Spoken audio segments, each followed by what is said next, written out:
Hello friends, तो आज के क्लास में हम लोग पढ़ने वाले हैं क्लास 10th के रसायन विज्ञान। तो हम लोग रसायन विज्ञान के चैप्टर नंबर 1 देखेंगे, जिसका नाम है यानी रासायनिक अभिक्रियाएं एवं समीकरण, या हम कह सकते हैं कि रासायनिक अभिक्रिया एवं या और समीकरण, ऐसे हम बोल सकते हैं।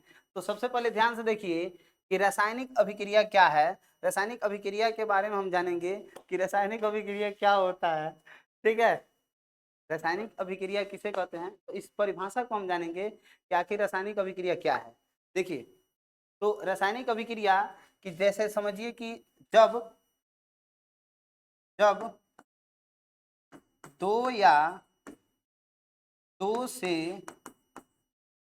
देखिए रासायनिक अभिक्रिया का परिभाषा हम यहाँ लिख रहे हैं कि जब दो या दो से अधिक जब दो या दो से अधिक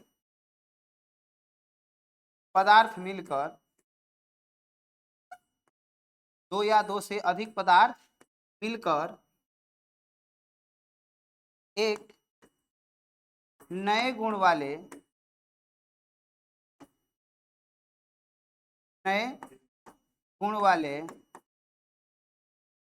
पदार्थ एक नए गुण वाले पदार्थ का एक नए गुण वाले पदार्थ का निर्माण करते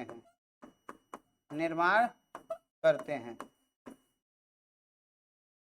ध्यान से समझिए कि रासायनिक अभिक्रिया क्या है। तो जब दो या दो से अधिक पदार्थ मिलकर एक नए पदार्थ का निर्माण करते हैं जो पहले वाले पदार्थ से अलग होता है, जो पहले वाले पदार्थ के गुण से अलग होता है, उसका गुण, उसको ही हम बोलते हैं रासायनिक अभिक्रिया। जैसे रासायनिक अभिक्रिया का एग्जाम्पल यहाँ हम ले सकते हैं। ध्यान से देखिए, रासायनिक अभिक्रिया का एग्जाम्पल एक यहाँ पर समझिए कि हम हाइड्रोजन को लेते हैं यानी H2 प्लस O2, यानी दोनों को हम मिला दें तो दोनों को मिलाने से हमें प्राप्त होता है जल, यानी H2O प्राप्त होता है। बाबू, क्या प्राप्त होता है? H2O। तो यहाँ हाइड्रोजन और ऑक्सीजन मिला, यानी हाइड्रोजन और ऑक्सीजन मिल करके यहाँ बनाया H2O, यानी यहाँ पर जो है ये दोनों संयोग करके एक अलग पदार्थ का निर्माण किया। तो इसको ही हम बोलते हैं रासायनिक अभिक्रिया। इसको क्या बोलते हैं? तो रासायनिक अभिक्रिया। अब देखिए, हम लोग देखेंगे कि हम अपने दैनिक जीवन में यानी रासायनिक परिवर्तन और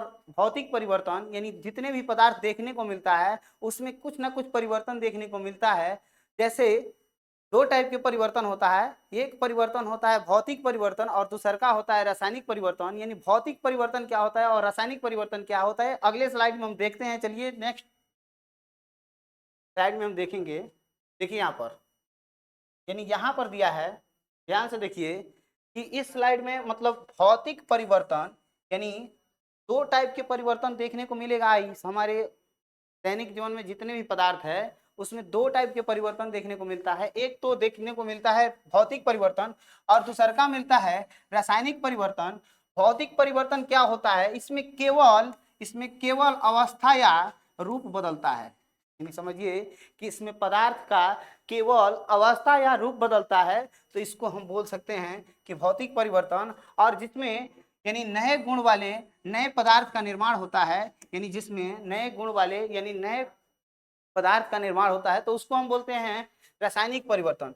देखिए, एक और अलग से डिफिनीशन हम बोल सकते हैं कि जब कोई पदार्थ अपनी अवस्था को छोड़कर दूसरी अवस्था में जाए और फिर पुनः अपनी अवस्था में आ जाए, तो उसको हम समझते हैं कि भौतिक परिवर्तन है।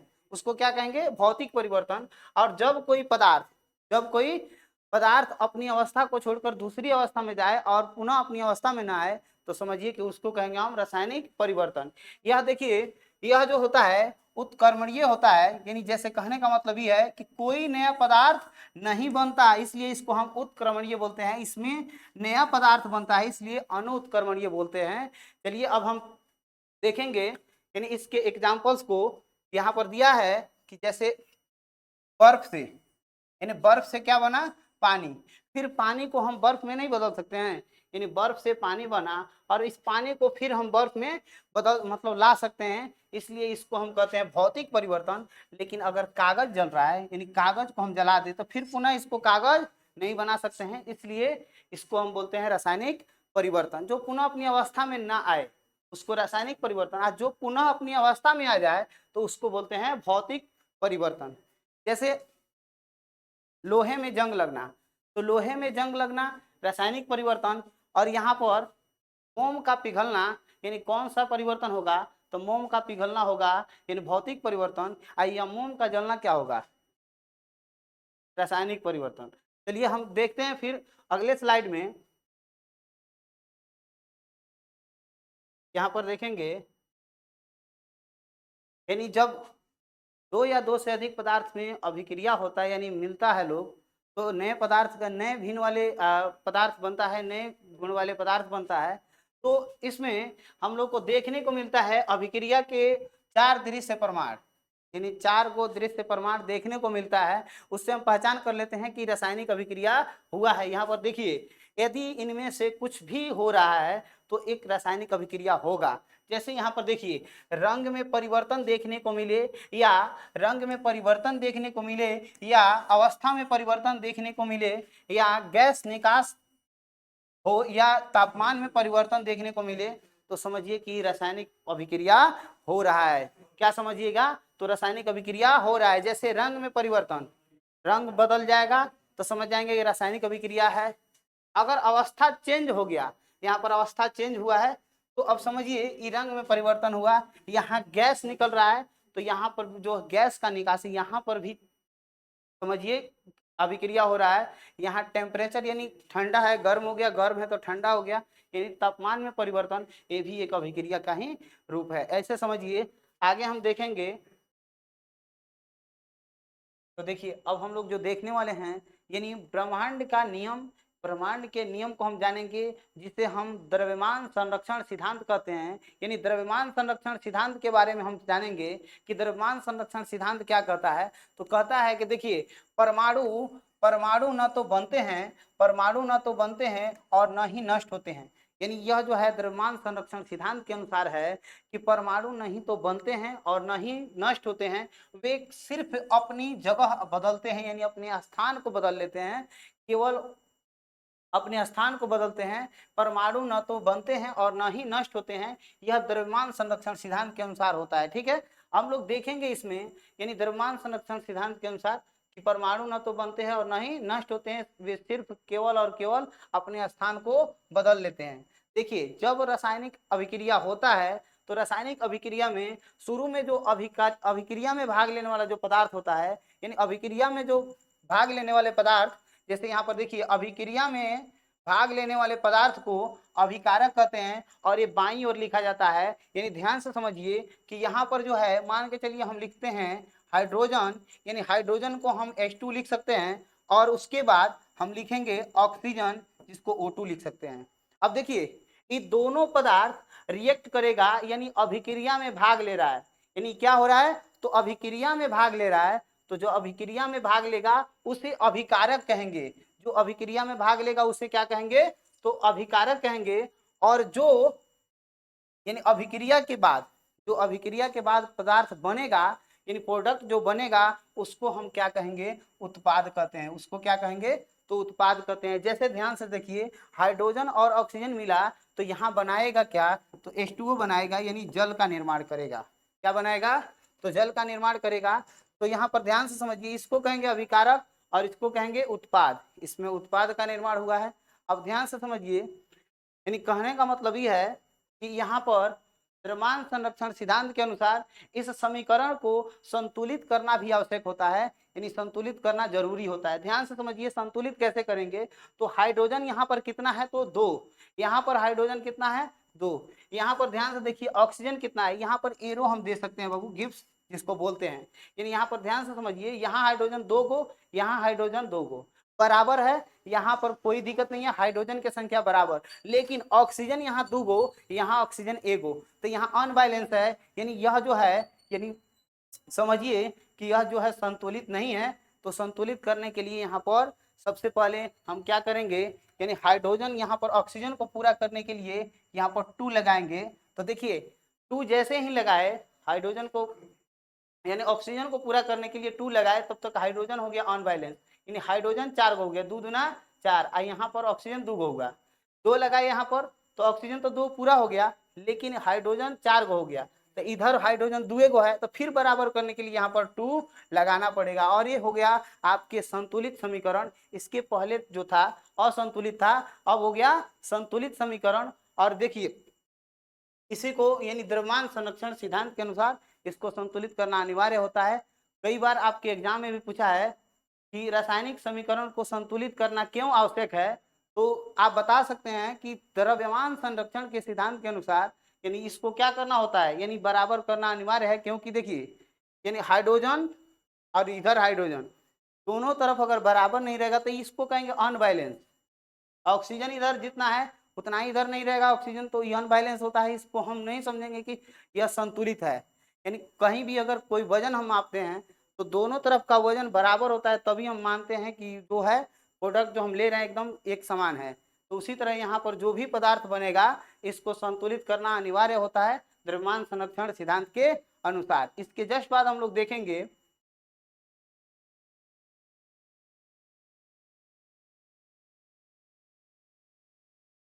देखिए इसके जस्ट बाद देखेंगे हम लोग यानी संयोजन अभिक्रिया को।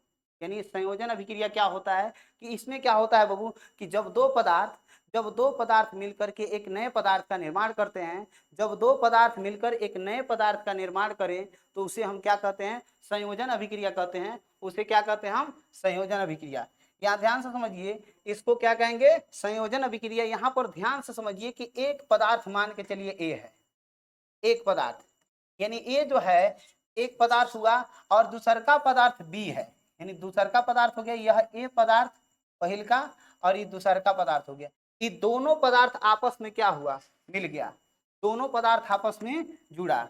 दोनों पदार्थ जब जुड़ा तो एक नए पदार्थ का निर्माण किया, और दोनों मिलकर के ए बी बना लिया, अलग पदार्थ का निर्माण किया। तो समझिए कि जब दो जन यानी दो प्रोडक्ट आपस में रिएक्ट करके, दो पदार्थ मिल करके एक नए पदार्थ का निर्माण करते हैं, तो हम समझते हैं इसको संयोजन अभिक्रिया। क्या कहते हैं, जब दो पदार्थ मिलकर के एक नए पदार्थ का निर्माण करते हैं तो उसको हम क्या कहते हैं, संयोजन अभिक्रिया। याद रखिए संयोजन अभिक्रिया यहाँ पर दिया भी है इसका डिफिनीशन कि जब दो या दो से अधिक पदार्थ मिलकर एक नया, यहाँ एक दिया हुआ है, एक नया पदार्थ या एकल उत्पाद बनाते हैं तो इसको हम बोलते हैं संयोजन अभिक्रिया। यहाँ पर उदाहरण भी है बाबू, यहाँ पर ध्यान से देखिए, कैल्शियम ऑक्साइड। यानी कैल्शियम ऑक्साइड क्या होता है, तो ये जो होता है बिना बुझा चूना होता है। यानी बिना बुझा चूना को हम जब मार्केट से खरीदते हैं और फिर उसके बाद ले आकर उसको पानी में हम रखते हैं, यानी पानी में डालते हैं, तो क्या होता है उसमें रिएक्ट करता है। यानी कहने का मतलब ये है कि जो है दबकना शुरू हो जाता है, यानी बुलबुला जैसे ना होता है, कैसे खौलना स्टार्ट हो जाता है। जैसे ही हम कैल्शियम ऑक्साइड को जल में डालते हैं, कैल्शियम ऑक्साइड को कहाँ डालते हैं बाबू, तो पानी में डालते हैं, तो इसमें एक अलग प्रकार के जैसे होता है ना, उसमें से एनर्जी यानी ऊष्मा निकलता है।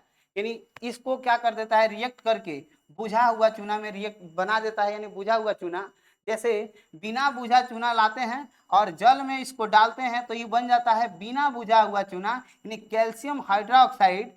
यानी कैल्शियम ऑक्साइड और हाइड्रोजन ऑक्साइड को जब मिलाते हैं तो इससे बनता है कैल्शियम हाइड्रोक्साइड, और इससे हीट निकलता है यानी ऊष्मा निकलता है। इसको हम बोलते हैं, इस तरह से अगर रहेगा तो इसको हम कहेंगे संयोजन अभिक्रिया। क्योंकि दो पदार्थ मिलकर के एक नए पदार्थ का निर्माण किए हैं तो इसको हम बोलेंगे संयोजन अभिक्रिया। अब ध्यान से समझिए, इसमें ऊष्मा भी निकला है, यानी समझ लीजिए इसके साथ ये अभिक्रिया तो हुआ ही है, लेकिन इसके साथ एनर्जी भी निकल रहा है। तो इससे हम कह सकते हैं कि यह एक ऊष्माक्षेपी अभिक्रिया है। इस अभिक्रिया को हम क्या बोल सकते हैं, तो ऊष्माक्षेपी, या क्योंकि इसमें ऊष्मा फेंक रहा है, ऊष्मा जिसमें निकले उसे हम ऊष्माक्षेपी अभिक्रिया कहते हैं। इसके जस्ट बाद हम देखेंगे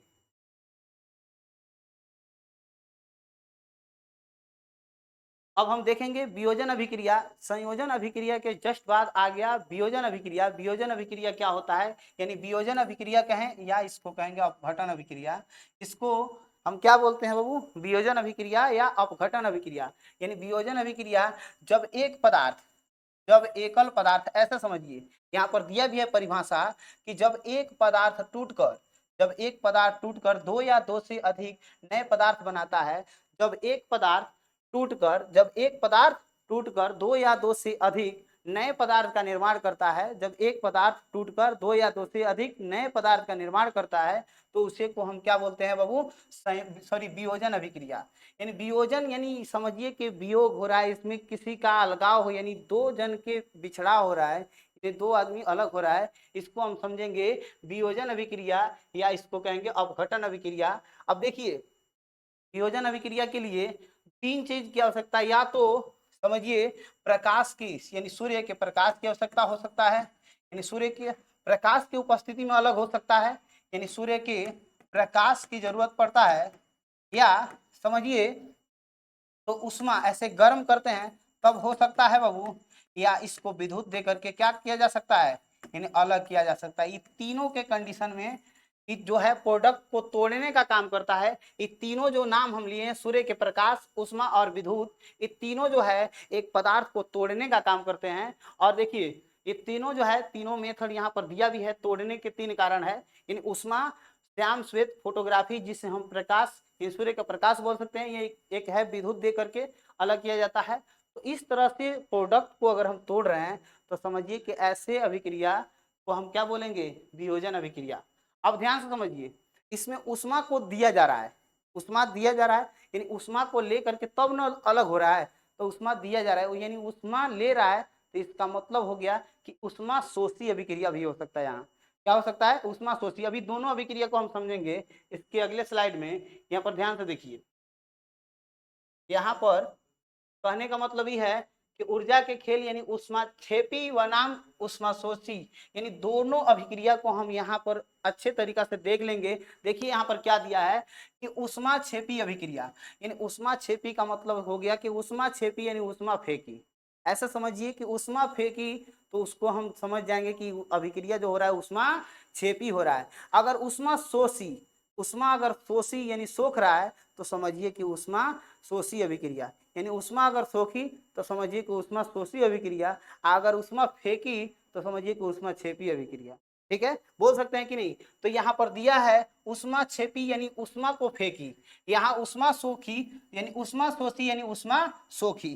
तो उष्मा सोखेगा तो समझिए उष्मा शोषी होगा, और उष्मा फेंकेगा तो समझिए उष्मा छेपी अभिक्रिया, यानी उष्मा फेंकी तो उष्मा छेपी। अब ध्यान से देखिए यहाँ पर कि यहाँ लिखा भी गया है पहले नंबर पॉइंट में कि उष्मा बाहर निकलती है। इस अभिक्रिया में क्या होता है बाबू कि अभिक्रिया तो होगा लेकिन इसमें क्या होता है बाबू कि उष्मा बाहर निकलेगा, यानी उष्मा बाहर निकलती है। जैसे एग्जाम्पल में यहाँ समझ सकते हैं, श्वसन का एग्जाम्पल, जैसे सांस लेते हैं और ग्लूकोज को तोड़ते हैं, यानी समझिए कि ऑक्सीजन को हम ग्रहण करते हैं, यानी C6H12O6 को तोड़ने के लिए हम O2 को ग्रहण करते हैं।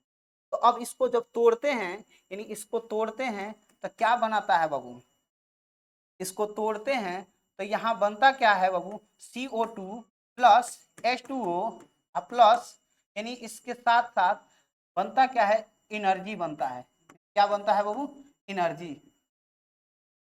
एनर्जी अब कितना एटीपी एनर्जी बनता है, तो 38 एटीपी, 38 एटीपी एनर्जी बनता है।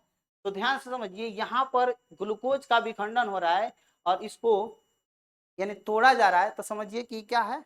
तो देखिए बाबू, तो हम लोग आगे बढ़ने वाले हैं। जैसे देखिए हम लोग देखेंगे उष्मा शोषी अभिक्रिया, यानी इसमें समझिए कि उष्मा को लिया जाता है। जैसे यहाँ पर उदाहरण से समझ सकते हैं कि उष्मा अवशोषित होती है इसमें, यानी उष्मा को सोखा जाता है यानी लिया जाता है, इसको हम कहते हैं उष्मा शोषी अभिक्रिया। अब ध्यान से समझिए, उदाहरण में हम देख सकते हैं कि प्रकाश संश्लेषण हो सकता है। उदाहरण में क्या होगा कि प्रकाश संश्लेषण में यानी सूर्य के प्रकाश की ऊर्जा को लिया जाता है, यानी सूर्य के प्रकाश की ऊर्जा को लिया जाता है, इसलिए हम कह सकते हैं कि यहाँ पर उष्मा को सोखा जा रहा है, यानी उष्मा शोषी अभिक्रिया हो जाएगा।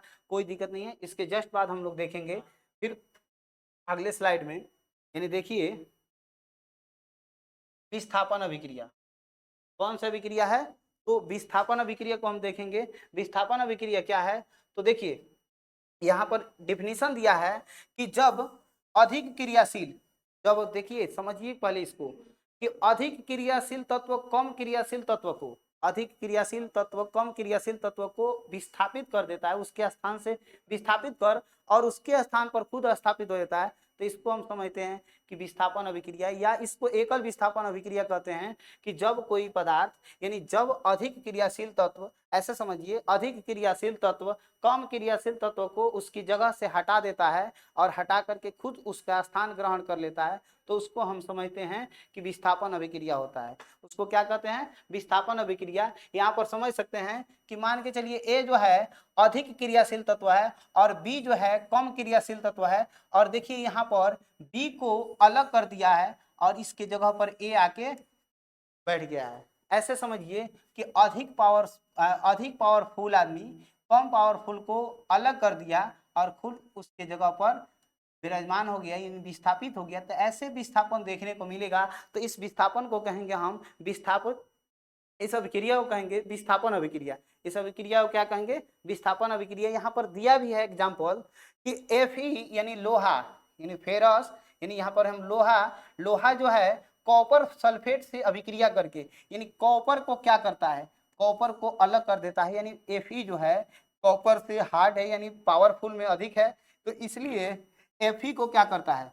यानी Fe को सॉरी यहाँ पर Fe जो है कॉपर को क्या करता है? अलग कर देता है और Fe खुद उसके स्थान को ग्रहण कर लेता है और Cu जो है अलग विस्थापित हो जाता है। ऐसे अभिक्रिया जो होता है, इस अभिक्रिया को बोलते हैं वियोजन अभिक्रिया, सॉरी विस्थापन अभिक्रिया। इस अभिक्रिया को क्या कहेंगे? विस्थापन अभिक्रिया। अब ध्यान से समझिए कौन जी,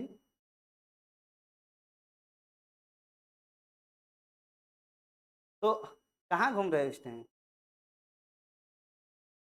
चलिए, जैसे यहाँ पर हम लोग देख सकते हैं कि यहाँ पर दिया है अवलोकन में कि लोहे के कील को, जैसे अगर मान के चलो कि लोहे के कील को अब अगर हम कॉपर सल्फेट के विलयन में डुबोते हैं तो उसका रंग क्या हो जाता है? हल्का नीले रंग का हो जाता है, उस विलयन का रंग बदल जाता है। और देखिए कॉपर को विस्थापित करता है कौन? लोहा।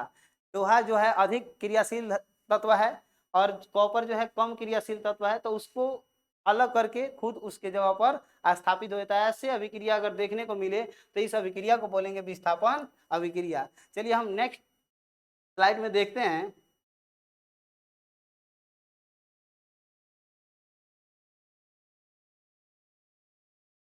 द्विविस्थापन अभिक्रिया। तो चलिए हम द्विविस्थापन अभिक्रिया को देखने वाले हैं। क्या है द्विविस्थापन अभिक्रिया? अभी जस्ट इसके पहले हम लोग पढ़े हैं विस्थापन अभिक्रिया क्या है। तो द्विविस्थापन अभिक्रिया अब हम लोग समझेंगे। इसको कहते हैं डबल डिस्प्लेसमेंट, यानी इसको क्या कहते हैं बाबू? Double displacement. यानी समझिए कि इसमें आयनों का आदान प्रदान होता है, यानी समझिए कि बाहर वाला बाहर के साथ और अंदर वाला अंदर के साथ मिल जाता है। जैसे समझिए कि बाहर वाला बाहर के साथ और अंदर वाला अंदर के साथ अगर मिल जाए तो ऐसे अभिक्रिया, जैसे ध्यान से तभी ए जो है डी के साथ मिल गया, यानी ए जो है बाहर वाले के साथ मिला है, एडी हो गया, और अंदर वाला अंदर के साथ यानी डी सॉरी यहाँ पर बी जो है सी के साथ, यानी सी बी या चाहे बी सी ऐसे लिख सकते हैं। दोनों जब मिल गया तो ऐसे अभिक्रिया जो देखने को मिलेगा तो इसको हम क्या कहते हैं? तो ऐसे अभिक्रिया को कहते हैं विस्थापन अभिक्रिया। ध्यान से समझिए, यानी क्या बोल रहे हैं? तो ठीक है बाबू, तो हम लोग जो देखने वाले हैं विस्थापन अभिक्रिया को देखने वाले हैं, ठीक है ना। विस्थापन अभिक्रिया देखो कि यहाँ पर परिभाषा भी इसका दिया है कि वह अभिक्रिया जिसमें अभिकारकों के बीच आयनों का आदान प्रदान होता है, वह अभिक्रिया जिसमें अभिकारकों के आयनों का आदान प्रदान हो। यानी आयन क्या होता है? यानी प्लस और माइनस जो होता है आयन होता है। जैसे पहले यानी ए जो है ए प्रोडक्ट है और ए के पास प्लस होता है और बी जो है इसके पास माइनस होता है। फिर उसके बाद जैसे मान के चलिए सी है तो सी के पास प्लस होगा और डी के पास होगा माइनस। तो देखिए इसमें आयनों का अदला बदली होता है। जैसे देखिए प्लस है तो माइनस के साथ जुड़ेगा और माइनस है तो प्लस के साथ जुड़ेगा। ऐसे समझिए कि ए जो है डी के साथ जुड़ेगा और बी जो है सी के साथ जुड़ेगा। तो ऐसे अभिक्रिया देखने को मिलेगा, यानी ऐसे बनेगा ए डी प्लस, फिर उसके बाद बन जाएगा बी सी। तो ऐसे अभिक्रिया देखने को मिला तो समझिए कि द्विविस्थापन अभिक्रिया है, यानी इसमें आयन के आदान प्रदान हुआ है, अदला बदली हुआ, इन प्लस के साथ माइनस और प्लस के साथ यहाँ पर भी माइनस। यहाँ समझिए कि माइनस के साथ प्लस और यहाँ प्लस के साथ माइनस जुड़ गया। तो ऐसे अभिक्रिया देखने को मिलेगा। तो समझिए कि द्विविस्थापन अभिक्रिया होगा। जैसे यहाँ पर दिया भी है Na2SO4 यानी सोडियम सल्फेट और बेरियम क्लोराइड दोनों के अभिक्रिया कराया जाए तो सोडियम जो है सोडियम जो है यानी क्लोरीन के साथ चल जाएगा और सल्फेट जो है बेरियम के साथ चलाएगा। जैसे यहाँ बनेगा क्या कि बेरियम सल्फेट, या इसको उधर भी लिख सकते हैं, यानी यहाँ पर हो गया बेरियम सल्फेट EaSO4 और फिर उसके बाद NaCl, सोडियम और क्लोरीन। तो इसको हम बोलेंगे सोडियम क्लोराइड और इसको बोलेंगे बेरियम सल्फेट। यानी इसमें आयनों का आदान प्रदान हुआ है और ये आयन के आदान प्रदान करके अलग एक यौगिक का निर्माण किए हैं। तो ऐसे अभिक्रिया अगर देखने को मिले तो इसको कहेंगे द्विविस्थापन अभिक्रिया। इसमें समझिए अवक्षेपण, इस अभिक्रिया में BaSO4 का सफेद अवक्षेप बनता है। इसमें क्या बनता है तो BaSO4 यानी बेरियम सल्फेट का सफेद अवक्षेप का निर्माण होता है। तो अवक्षेप का निर्माण हो जाएगा तो अवक्षेपण अभिक्रिया भी बोल सकते हैं। कौन अभिक्रिया बोल सकते हैं तो अवक्षेपण अभिक्रिया। चलिए हम नेक्स्ट देखते हैं बाबू। अब हम लोग देखने वाले हैं उपचयन और अपचयन अभिक्रिया। अपचयन उपचयन एक साथ अगर आ जाए, उपचयन और अपचयन एक साथ आ जाए तो इस अभिक्रिया को कहते हैं रेडॉक्स अभिक्रिया। उपचयन और अपचयन अभिक्रिया को क्या कहते हैं बाबू तो रेडॉक्स अभिक्रिया कहते हैं। देखिए यहाँ पर उपचयन क्या है तो उपचयन में ऑक्सीजन की वृद्धि होती है। उपचयन में क्या होता है बाबू तो ऑक्सीजन की वृद्धि होती है या हाइड्रोजन की कमी या ह्रास होता है। तो इसको हम बोलेंगे उपचयन अभिक्रिया। क्या बोलेंगे उपचयन। अगर अपचयन होगा तो अपचयन में क्या होता है ऑक्सीजन का ह्रास यानी ऑक्सीजन की कमी और हाइड्रोजन की वृद्धि। तो ऑक्सीजन की कमी और हाइड्रोजन की वृद्धि हो रहा है तो ऐसे अभिक्रिया को हम क्या बोलेंगे अपचयन अभिक्रिया। ठीक है, यहाँ पर देखिए दोनों साथ साथ दिखाया गया है। जैसे कॉपर ऑक्साइड है यहाँ, तो देखिए Cu, यहाँ पर समझिए कि Cu के पास से क्या निकल रहा है यानी ऑक्सीजन अलग हो रहा है ना, यहाँ से अलग हट रहा है। जैसे ध्यान से समझिए कि ऑक्सीजन कॉपर के पास से ऑक्सीजन की कमी हो रहा है। ध्यान से समझिए कि कॉपर के पास से क्या चीज की कमी हो रहा है बाबू ऑक्सीजन की कमी हो रहा है। यानी कॉपर के पास से ऑक्सीजन, यहाँ पर कॉपर के पास से ऑक्सीजन हट गया, अकेले कॉपर बच गया। तो जब यहाँ पर ऑक्सीजन के ह्रास यानी कमी हो तो उसको कहते हैं अपचयन। जब वो O2 का ह्रास होगा तो क्या कहेंगे उसको अपचयन हुआ। लेकिन हाइड्रोजन के साथ आके क्या मिल गया बाबू ऑक्सीजन, यानी कॉपर के पास से अलग होकर के हाइड्रोजन से आके जुड़ गया। तो समझिए जिसके पास आके मिलता है यानी वृद्धि होता है तो ऑक्सीजन की वृद्धि, तो ऑक्सीजन के यहाँ वृद्धि हुआ है तो इसको कहेंगे उपचयन अभिक्रिया यानी ऑक्सीजन की वृद्धि हुआ। और दोनों जब साथ साथ होता है, यहाँ पर ये दोनों हमेशा साथ साथ ही होता है। अगर दोनों साथ साथ होगा तो इस अभिक्रिया को कहेंगे रेडॉक्स अभिक्रिया। कोई दिक्कत है, इसको क्या बोलेंगे तो रेडॉक्स अभिक्रिया कहते हैं। चलिए नेक्स्ट देखते हैं। अब चलिए एक नजर में इसको देख लेते हैं सभी अभिक्रिया को। जैसे दिया है कि अभिक्रियाओं का महानक्शा, अभिक्रिया के महानक्शा को हम समझेंगे कि कक्षा 10 की हर रासायनिक अभिक्रिया सिर्फ इन 5 पैटर्न में से एक ही है। अब समझिए जैसे संयोजन अभिक्रिया जिसको हम ज्वाइन अभिक्रिया बोलेंगे, जब दो पदार्थ आपस में मिलकर एक नए पदार्थ का निर्माण करते हैं तो इसको संयोजन अभिक्रिया कहते हैं। जब अगर एक पदार्थ यानी एक पदार्थ टूटकर, ब्रेक माने टूटना, टूटकर एक पदार्थ टूटकर दो नए पदार्थ का निर्माण होता है तो इसको बोलते हैं हम वियोजन अभिक्रिया। और देखिए इसमें क्या होता है बाबू कि जब दो पदार्थ जुड़ता है तो इसमें उष्मा भी बाहर निकलता है। उष्मा जब बाहर निकलेगा तो समझिए यहाँ पर उष्मा क्षेपी अभिक्रिया भी हो जाता है। यानी यहाँ पर क्या होगा उष्मा क्षेपी अभिक्रिया, और इसमें उष्मा को दिया जाता है ताकि टूट जाए तो इसमें उष्मा शोषी, यानी जैसे वियोजन अभिक्रिया में उष्मा शोषी अभिक्रिया भी हो जाएगा। और इसमें अगर ज्वाइन है यानी जुड़ रहा है तो समझिए इसमें उष्मा निकलता है तो इसमें उष्मा क्षेपी अभिक्रिया भी हो सकता है। ठीक है, हेलो बस रुक जा, भी बना था वीडियो। तो हो जाएगा क्या बाबू, तो इसमें से उष्मा बाहर निकलेगा इसमें से, तो उसमें क्षेपीय अभिक्रिया, इसमें उष्मा को दिया जाएगा तो उष्मा शोषी अभिक्रिया। अभी इसको समझे विस्थापन अभिक्रिया कि अधिक क्रियाशील तत्व कम क्रियाशील तत्व को अलग कर देता है तो उसको हम क्या बोलते हैं, यानी इसको बोलते हैं हम विस्थापन अभिक्रिया। इसमें अपने आयनों का आदान प्रदान करता है, यानी ए बाहर वाला ऐसे बाहर के साथ, अंदर वाला अंदर के साथ जुड़ जाता है। तो ऐसे अभिक्रिया देखने को मिले तो समझिए द्विविस्थापन अभिक्रिया होता है। और रेडॉक्स अभिक्रिया किसे कहते हैं तो रेडॉक्स अभिक्रिया में O2 का जुड़ना या हटना रेडॉक्स अभिक्रिया कहलाएगा। ऑक्सीजन का जुड़ना या हटना कौन सा अभिक्रिया कहलाएगा? एक साथ अगर दोनों होगा तो समझ जाइए कि होता है रेडॉक्स अभिक्रिया या एक्सचेंज अभिक्रिया बोल सकते हैं।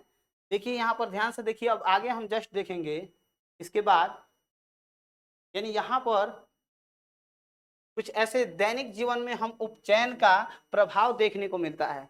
दैनिक जीवन में हमें उपचयन का प्रभाव देखने को मिलता है। जैसे यहाँ पर देखिए कोई पदार्थ जंग से खराब हो जाता है, जैसे मेरा गेट है, यहाँ पर ध्यान से समझिए, यहाँ पर दिया है कि दैनिक जीवन में उपचयन का प्रभाव यानी संक्षारण, इसको हम क्या बोलते हैं? संक्षारण। देखिए संक्षारण क्या होता है? चमचमाती कोई धातु है, वह जो है उसका रंग परिवर्तन हो गया, धुंधला हो गया, तो उसको हम कहते हैं जंग लगना। जैसे यहाँ पर समझिए संक्षारण क्या है। संक्षारण क्या है तो देखिए यहाँ पर परिभाषा है कि जब धातुएं नमी और अम्ल के संपर्क में, जब धातु जो है या तो नमी या अम्ल के संपर्क में आकर धीरे धीरे नष्ट होने लगती है, जब धातुएं नमी और अम्ल के संपर्क में आकर धीरे धीरे नष्ट होने लगती है तो इसको हम बोलते हैं संक्षारण। यानी देखिए यहाँ पर दिया हुआ है धीरे धीरे या नमी या अम्ल के संपर्क में आ करके ये धीरे धीरे क्या हो रहा है? हावड़ा ब्रिज जो है यानी जंग लग रहा है इसमें और धीरे धीरे ही नष्ट यानी खत्म हो रहा है। ठीक है, यहाँ पर समझ सकते हैं। इसकी पहचान आप लोग कैसे कर सकते हैं संक्षारण के? तो लोहे पर भूरी परत, अगर लोहा होगा लोहे पर भूरी परत चढ़ जाएगा, और वहीं तांबे होगा तो तांबे पर हरी परत चढ़ेगा। याद रखिए, अगर इसका पहचान करना होगा संक्षारण का तो यहाँ पर दिया है लोहे पर हरी परत, यानी रस्ट जिसको बोलते हैं, लोहे पर हरी परत, सॉरी लोहे पर भूरी परत और तांबे पर हरी परत चढ़ता है, यानी चांदी पर काली परत लगता है। ठीक है ना, यानी जब संक्षारण की पहचान करना होगा तो याद रखिए लोहे पर कैसा दिखेगा? भूरा परत, तो समझिए जंग लग गया। तांबे पर कैसा दिखेगा? तो हरी परत, ये जंग लगने का कारण है। जंग लगने पर ऐसे रंग होता है। चांदी पर जब रंग लगेगा तो ये काली परत हो जाता है। इसके बचाव का एक उपाय है, इसको पेंट कर सकते हैं, यानी यहाँ पर जिंक का भी लेप लगा सकते हैं, यानी जिंक जस्तीकरण कर सकते हैं। तो जस्तीकरण करके इसको बचाया जा सकता है और इसको पेंट करके बचाया जा सकता है, यानी इसका कारण है। अब इसके जस्ट बाद इसका बचाव है, बचाव को यहाँ लिख सकते हैं, यानी पेंट या जस्तीकरण करके, यानी जिंक के परत को चढ़ा करके हम लोहे को या तांबे को बचा सकते हैं। इसके जस्ट बाद हम लोग जो देखने वाले हैं, यानी दैनिक जीवन में उपचयन के प्रभाव देखेंगे, जिसमें विकृत गंधिता मतलब बेकार गंध। ऐसे समझिए कि कोई खाने वाला पदार्थ यानी कोई खाद्य पदार्थ में से एक दुर्गंध, यानी जो ना होता है विकृत गंधिता, जो हमारे समझिए बेकार गंधिता आने लगे, महक जो है खराब टेस्ट होने लगे उसका, तो समझिए कि बेकार गंधिता को हम ही बोलते हैं विकृत गंधिता। बेकार गंधिता जब आ जाए तो हम कहेंगे विकृत गंधिता। बेकार गंधिता कब होगा? तो जब हम खुले अवस्था में किसी भोज्य पदार्थ को छोड़ देते हैं तो क्या होता है बाबू? वह ऑक्सीजन से विक्रिया करके वह खराब हो जाता है, और खराब होकर के थोड़ा सा उसका स्वाद बदल जाता है, उसको हम बोलते हैं विकृत गंधिता, यानी बेकार गंधिता पदार्थ। ठीक है, तो विकृत गंधिता क्या है? तो कोई तेलीय पदार्थ यानी वसा और तेल के उपचयित, यानी वसा और तेल से बने पदार्थ, ऐसा समझ लीजिए, यानी वसा और तेल के उपचयित होने पर, वसा और तेल के उपचयित होने पर यानी उनके स्वाद और गंध का खराब हो जाना, यानी ऐसे कोई प्रोडक्ट है, यानी तेल से या मान के चलो वसा या तेल से बने पदार्थ जो है, यानी उसका जो है ऑक्सीकृत हो जाए, वह जो ऑक्सीजन से विक्रिया कर ले और ऑक्सीजन से विक्रिया करके उस स्वाद में उसका चेंजिंग हो जाए, यानी गंध माने गंध खराब आने लगे, तो जिस पदार्थ से यानी जो खाद्य पदार्थ से गंध खराब आने लगे तो उस खाद्य पदार्थ को हम कह सकते हैं कि विकृत गंधिता हो गया है। इसी को हम विकृत गंधिता, जो बेकार गंधिता आता है उसी को हम विकृत गंधिता कहते हैं। विकृत गंधिता का बचाव ध्यान से समझिए, विकृत गंधिता का बचाव यहाँ पर दिया है प्रति ऑक्सीकारक, यानी समझिए का उपयोग, जैसे वहां पर ऑक्सीजन का ज्यादा उपयोग ना हो, ऑक्सीजन की कमी को हटा दिया जाए, यानी वायुरोधी बर्तनों में रहकर, ठीक है, वायुरोधी बर्तनों में रहकर, और यहाँ बर्तनों को ढक करके रख सकते हैं विकृत गंधिता से बचाने के लिए। और फिर उसके बाद दैनिक जीवन में इसका उपयोग या उदाहरण इसका हम समझते हैं, तो चिप्स के पैकेट में ऑक्सीजन हटाकर नाइट्रोजन, यहाँ पर दिया है नाइट्रोजन गैस भरी जाती है ताकि चिप्स खराब ना हो। यानी ध्यान से देखिए, कोई भी कुरकुरा या चिप्स को बनाने वाली कंपनी उसमें नाइट्रोजन गैस भरती है, क्योंकि वह जो है हमेशा मजेदार लगे और कुरकुरा कुरकुरा जो है कुरकुरा लगे, ठीक है ना।